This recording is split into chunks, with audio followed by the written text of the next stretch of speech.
जय हिंद बच्चों। तो आज का हमारा टॉपिक है संसाधनों का नियोजन क्या है और संसाधनों का नियोजन क्यों आवश्यक है। उसके बाद भारत में संसाधनों का नियोजन कैसे किया जाता है, संसाधनों का संरक्षण क्या है, उसका संरक्षण करना क्यों ज़रूरी है।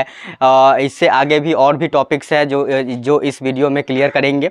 उसके बाद अभी आप लोगों से कहना ये है कि अगर वीडियो आपको इन्फॉर्मेटिव लगे तो फिर वीडियो को लाइक करें, शेयर करें अपने दोस्तों में और चैनल को सब्सक्राइब करना बिल्कुल भी ना भूलें, क्योंकि आपके एक बटन दबा देने से कुछ नहीं जाता, लेकिन हम लोग को उससे बहुत सारा प्रोत्साहन मिलता है, जिससे हम लोग किसी भी टॉपिक को आसान से आसान भाषा में समझाने के लिए अपने आप को तैयार कर पाते हैं। तो चलते हैं अब हम अपने अगले टॉपिक की तरफ। तो हमारा टॉपिक है सबसे पहला संसाधनों का नियोजन।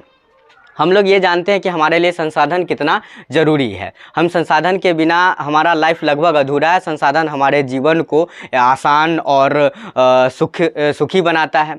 तो इस प्रकार से कुछ संसाधन ऐसे भी हैं जो कभी ख़त्म नहीं होंगे, कि जैसे जल हो गया, हवा हो गया, सौर ऊर्जा हो गया। लेकिन कुछ संसाधन ऐसे भी हैं जो ख़त्म होने के कगार पर हैं या ख़त्म हो जाएंगे बाद में चलकर, जैसे कि पेट्रोलियम हो गया, कोयला हो गया। तो इन सभी संसाधनों को, जो संसाधन ख़त्म होने वाले हैं या कोई भी संसाधन हो, उन संसाधनों को प्लानिंग के तहत इस्तेमाल करना, उसका उपयोग करना, मतलब कहने का कि जितना ज़रूरी हो उतना ही उपयोग करना और उसको आगे आने वाली जनरेशन के लिए, आने वाली पीढ़ी के लिए बचा करके रखना ही संसाधनों का उपयोग इस प्रकार से करना ही संसाधनों का नियोजन कहलाता है।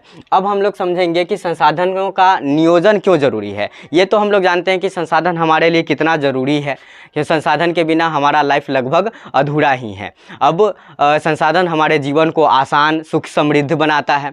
तो इस प्रकार से संसाधनों का नियोजन करना इसलिए भी ज़रूरी हो जाता है ताकि हमारा लाइफ ऐसे ही चलती रहे और हमारी आने वाली पीढ़ी की लाइफ भी अच्छा से अच्छा बन सके। क्योंकि बहुत सारा चीज़ ऐसा है जो हमारे पूर्वजों ने किया या फिर उन सब चीज़ों को देखा या फिर उन सब चीज़ों का उपयोग किया, पर हम उन सब चीज़ों को ना तो देख पा रहे हैं ना ही उसका उपयोग कर पा रहे हैं। और अगर अब भी हम लोग इस चीज़ को नहीं समझते हैं तो हमारी आने वाली पीढ़ी भी कुछ चीज़ जो आज हम लोग देख पा रहे हैं या फिर उसका उपयोग कर पा रहे हैं, हमारी आने वाली पीढ़ी इस चीज़ को ना तो देख पाएंगे और ना ही उसका उपयोग कर पाएंगे। तो इसलिए हम ऐसा कह सकते हैं कि संसाधनों का नियोजन करना काफ़ी ज़्यादा आवश्यक है, ज़रूरी है। उसके बाद हम लोग चलते हैं अगले टॉपिक की तरफ। हमारा टॉपिक है भारत में संसाधनों का नियोजन।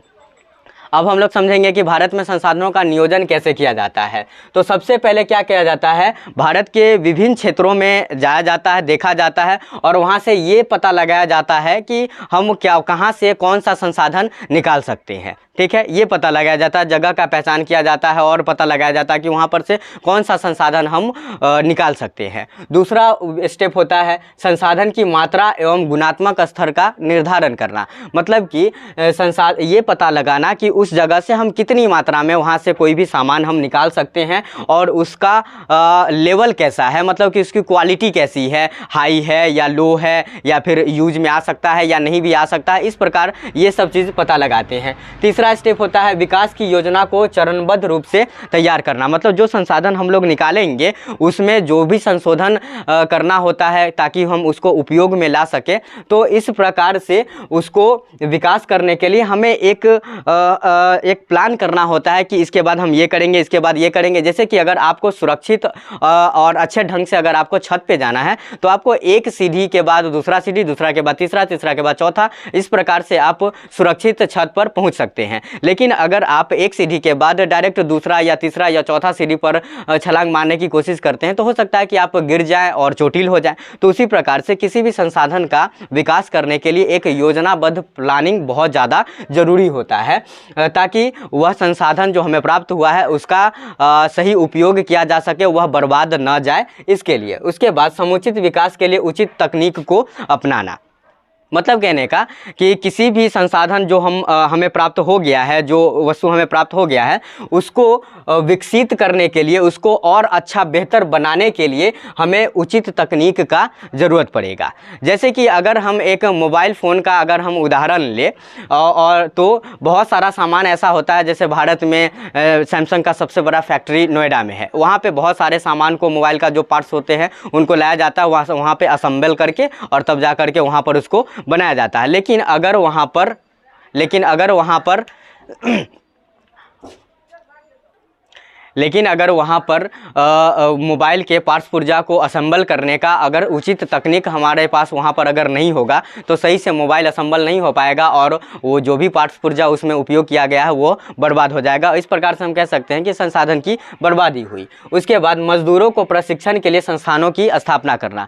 अगर आपको कोई भी सामान अच्छा ढंग से बना हुआ चाहिए तो आपको वो करवाने के लिए या करने के लिए खुद को या उसमें जो भी व्यक्ति काम करेंगे उनको प्रशिक्षण देना काफ़ी ज़्यादा ज़रूरी हो जाता है। जैसे कि अगर एक ऐसे ही टीचर को बिना ट्रेनिंग के ही अगर हम क्लास में भेज दें पढ़ाने के लिए और वो पढ़ाने के लिए अगर चले जाते हैं तो वो बेस्ट नहीं दे पाएंगे, वो अच्छा नहीं कर पाएंगे। लेकिन अगर उनको ट्रेन किया जाए, इसीलिए तो आजकल बीएड डीएलएड वगैरह ये सब चीज़ करवाया जाता है ताकि टीचर को पहले से ही ये बात पता हो कि बच्चे कहाँ पे फंसते होंगे, कहाँ पे हम उसमें सुधार ला सकते हैं, बच्चे को कैसे संभालना है, कब मारना है, कब डांटना है, कब समझाना है, ये सारा चीज़। तो उसी प्रकार से अगर हम मजदूर को पहले हम प्रशिक्षित करके अगर हम रखते हैं तो वो किसी भी सामान को बर्बाद नहीं होने देंगे, उसका अच्छा से उपयोग करने लायक बना पाएंगे। इसलिए मजदूरों को प्रशिक्षित करने के लिए ज़रूरत है कि हमारे देश में ऐसे संस्थानों का स्थापना किया जाए जो मजदूरों को प्रशिक्षित कर सके अच्छे ढंग से।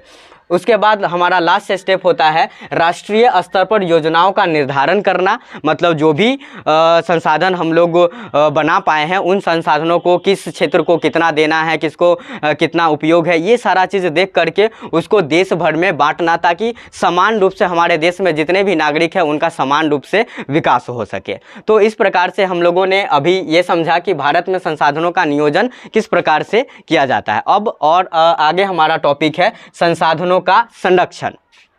संसाधन का मतलब तो हम लोग समझ चुके हैं, अब हम लोग समझते हैं संरक्षण का मतलब क्या होता है। संरक्षण का मतलब होता है सुरक्षित रखना।